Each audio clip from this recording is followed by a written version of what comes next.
Pemirsa, pagi ini stasiun komuter lain Kota Bekasi, Jawa Barat kembali dipadati ribuan penumpang. Antrian penumpang mencapai 1 jam dan mengular hingga ke jalan raya.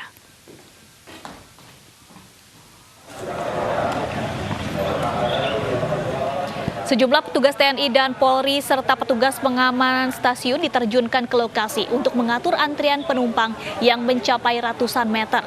Petugas juga melakukan penyekatan dan jaga jarak untuk penumpang yang masuk ke dalam gerbong KRL komuter lain. Pembatasan penumpang dilakukan oleh PT KAI untuk mencegah penyebaran COVID-19. Para penumpang berharap agar pihak PT KAI dan PT Komuter Lain menambah perjalanan kereta api sehingga antrian dari penumpukan penumpang yang hendak masuk ke dalam stasiun tidak terlalu panjang. Kondisi serupa juga terjadi di Stasiun Bojonggede, Kabupaten Bogor. Antrian memanjang hingga keluar stasiun.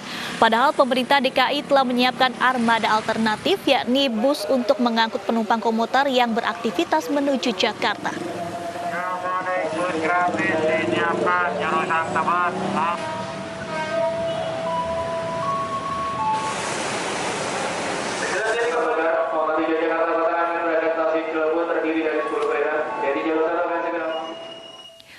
Pemerintah telah menetapkan batas tertinggi pemeriksaan rapid test, namun nyatanya masih ada fasilitas kesehatan yang mematok harga lebih dari yang ditetapkan. Masyarakat kembali menjadi korban, dan berikut penelusuran tim liputan.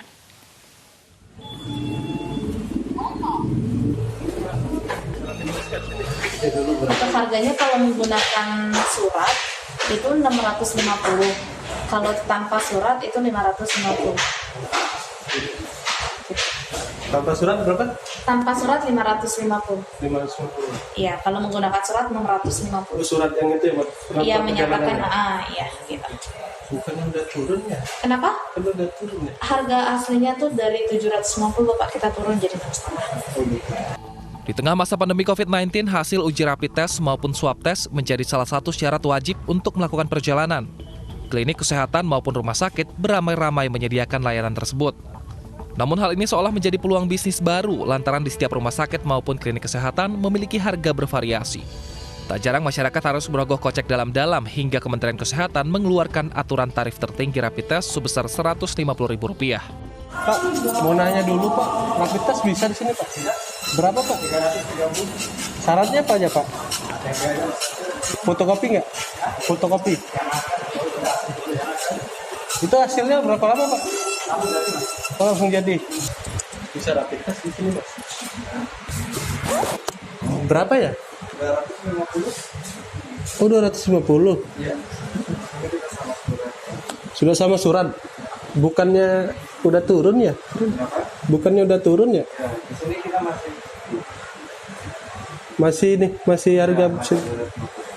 Oh, Untuk harganya kalau menggunakan surat itu 650. Kalau tanpa surat itu 550. tanpa surat berapa?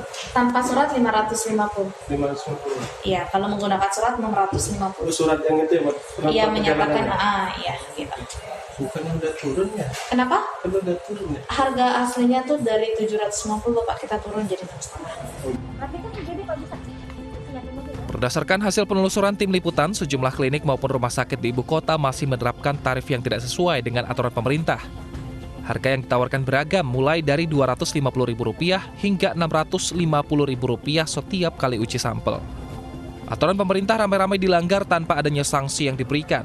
Di tengah susahnya mencari pundi-pundi rupiah, masyarakat kembali menjadi korban. Dari Jakarta, Muhammad Ardiansyah Putra, iNews melaporkan. Sumatera Barat sempat berada di urutan kelima provinsi dengan kasus positif COVID-19 terbanyak. Namun penyebaran virus corona di Sumatera Barat kini terkendali karena sejak awal tidak merekomendasikan rapid test.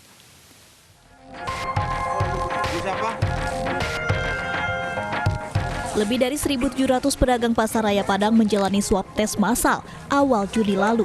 Hasilnya 222 pedagang positif dan langsung menjalani isolasi. Dipilihnya swab test karena pemeriksaan tersebut yang paling akurat dibandingkan rapid test. Untuk menekan biaya swab tes yang mahal, Laboratorium Diagnostik dan Riset Penyakit Infeksi Fakultas Kedokteran Universitas Andalas menggunakan metode pool testing atau pool test. Metode tersebut digunakan Dr. Andani Eka Putra, kepala laboratorium tersebut. Metode yang digunakan, tiap 5 botol sampel dijadikan 1. Kemudian sampel tersebut dites. Jika hasilnya negatif berarti 5 sampel cukup dites sekali. Sebaliknya, jika hasilnya positif, maka dicari botol mana yang positif. Rapid test itu harus lebih waspada kita pada hasil yang negatif dibanding hasil yang reaktif. Nah, ya terbalik ke sekarang reaktif kita lihat, padahal yang negatif itu yang bermasalah karena dia bisa hilang. Dan teman-teman di yang pengalaman di laboratorium sudah bisa menerima itu, tapi beberapa lab kayaknya masih enggan ya untuk menggunakannya. Bagi saya tidak ada masalah, itu tergantung mereka masing-masing. Prinsip kita adalah bagaimana kita periksa sebanyak-banyaknya, itu prinsip kita. Keberhasilan metode pool test untuk swab membuat penularan virus corona bisa dikendalikan. Pemerintah Provinsi Sumatera Barat sejak Maret lalu memilih menggunakan metode pool test, sementara rapid test hanya untuk kebutuhan mendadak, terutama lalu lintas warga ke Pulau Mentawai. Untuk swab itu sudah efisien. Kenapa? Karena pakai pool test. 1000 spesimen itu mungkin bisa maksimal 200 saja yang kita periksa, bahkan bisa cuma 40 untuk 1000 spesimen, jadi murah. Tapi kalau harga di rumah sakit, swab itu bisa 2 juta lebih. Kalau rapid beragam sih harganya, ada yang 150.000, 200.000, 300.000. Kementerian Kesehatan mematok harga maksimal rapid test Rp150.000 untuk 1 kali uji. Kebijakan tersebut diputuskan setelah biaya rapid test tidak terkendali sejak Maret lalu. Kepanikan warga terkait penyebaran COVID-19 dimanfaatkan untuk mencari keuntungan dengan bermain harga tes corona. Dari Padang, Sumatera Barat, Budi Sunandar, iNews melaporkan. Pemirsa, banjir bandang yang menerjang wilayah Kabupaten Luwu Utara, Sulawesi Selatan menyisakan duka mendalam bagi para korban. Hingga siang ini 11 orang belum ditemukan dan ribuan warga lain kehilangan tempat tinggal.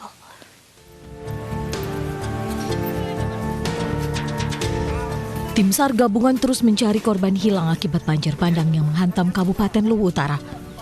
Di hari ke-8 ini, masih ada 11 korban yang belum ditemukan sesuai laporan warga yang masuk ke posko Basarnas Rada. Sementara 38 korban sudah dievakuasi dalam keadaan meninggal. Banjir bandang juga merusak sekitar 4.000 rumah warga dan menyebabkan sedikitnya 14.000 warga mengungsi di sejumlah titik. Tinggal dalam kondisi seadanya, sejumlah pengungsi mulai terserang penyakit. Penyakit yang menyerang masyarakat itu ya infeksi saluran pernapasan atas atau ISPA, terus diare kronik, terus demam, dan penyakit infeksi karena luka-luka. Katanya ada pasien yang hamil ya yang kita tangani? Iya, pasien hamil yang kami tangani saat ini kurang lebih sekitar 34. Terakhir tadi kami tangani pasien yang hamil dalam kondisi sesak napas dan tidak sadarkan diri. Kementerian Sosial telah mencairkan bantuan senilai Rp2 miliar untuk korban banjir di Luwu. Pemerintah juga rencananya akan menyerahkan bantuan kepada warga Wajo yang terimbas banjir. Kami berikan bantuan senilai 2 miliar, bantuan awal ya. Nanti kita akan terus berikan bantuan sampai bencananya benar-benar selesai. Ya kan Wajo juga kan banjirnya sekarang meluas nih Pak. Iya, Wajo kita mulai kirim, nilainya belum tahu, tapi saya sudah perintahkan untuk kirim bantuan ke sana. Hingga kini, korban banjir bandang mencapai 38 orang meninggal dunia, 11 orang hilang, dan 51 orang masih dalam perawatan di rumah sakit. Dari Kabupaten Luwu Utara, Sulawesi Selatan, Nasruddin, iNews melaporkan. Pemirsa, artis dangdut Evi Masamba terjun langsung memberikan bantuan korban banjir bandang. Selain itu, keluarganya juga turut menjadi korban. Dan langsung saja kita sapa Evi Masamba melalui sambungan telepon. Assalamualaikum, selamat siang Mbak Evi Masamba. Waalaikumsalam warahmatullahi wabarakatuh. Selamat siang, Mbak. Baik, Mbak, kami pertama-tama juga turut mengucapkan prihatin atas kondisi yang juga menimpa keluarga Mbak Evi Masamba. Mbak Evi, ini kan sempat viral ya beberapa waktu waktu lalu karena mendonasikan mobil mewahnya untuk bantuan kepada korban di Luwu Utara. Bagaimana ide ini akhirnya bisa Anda lakukan? Awalnya sih kan sebenarnya nggak ini ya, kita dari paginya pas kejadian itu, pas malam kejadian, aku sama suami inisiatif yuk kita bikin pendonasi, tapi pikirannya cukup nggak ya untuk donasi ini, karena pikirnya apakah ada yang akan berdonasi.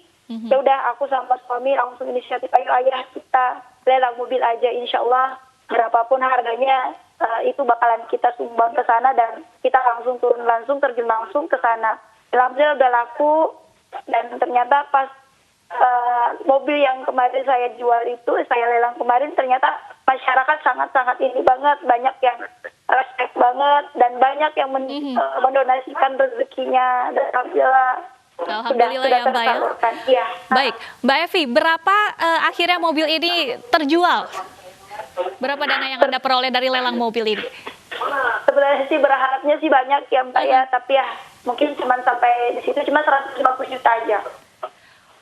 Mobil terjual dengan harga 150 juta rupiah dan kemudian semuanya apakah diberikan langsung kepada korban banjir di Luwu Utara di Masamba? Iya, insya Allah langsung di ini, Evi bukan ngasih berupa uang ya, tapi Evi gunakan untuk membeli barang-barang kayak semacam beras, keperluan yang memang mereka butuhkan saat ini, seperti selimut, karpet, apa segala macam yang benar-benar mereka butuhkan, dan alhamdulillah sudah tersalurkan, sudah beberapa yang sudah disalurkan, sisa menunggu sebagian lagi. Insya Allah mudah-mudahan masih banyak yang mendonasikan rezekinya dan bisa tersalurkan semua. Baik, Mbak Evi, selain mendonasikan dana yang diperoleh dari lelang mobil mewah Anda pribadi, apakah juga ada donasi bentuk lain yang juga dihimpun oleh Mbak Evi Masamba? Mungkin warga lain berbentuk benda ataupun kebutuhan logistik lainnya? Yang dari masyarakat ya. Baik, Mbak Evi, kami memperoleh informasi saat ini memang sedang berada di lokasi pengungsian di Masamba. Seperti apa kondisi di sana saat ini, Mbak Evi? Kondisi saat ini sih yang pastinya di setiap rumah di sini tuh penuh dengan pengungsi, karena kan tahu sendiri rumahnya semua pada dihanyut ya sama banjir bandang.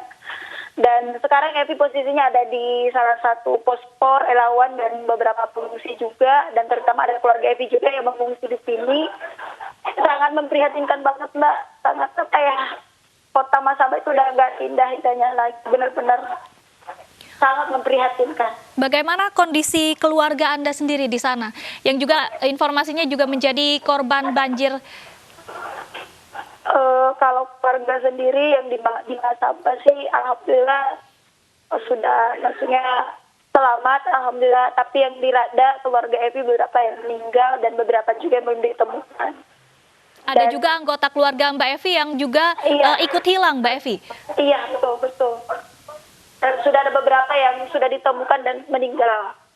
Baik, kami sekali lagi turut berduka cita atas informasi yang kami peroleh, dan mudah-mudahan gagasan atau gerakan donasi yang dilakukan oleh Mbak Evi Masamba ini juga menginspirasi teman-teman lainnya yang juga bisa membantu korban Luwu Utara agar segera bangkit dari kondisi banjir yang saat ini sedang melanda.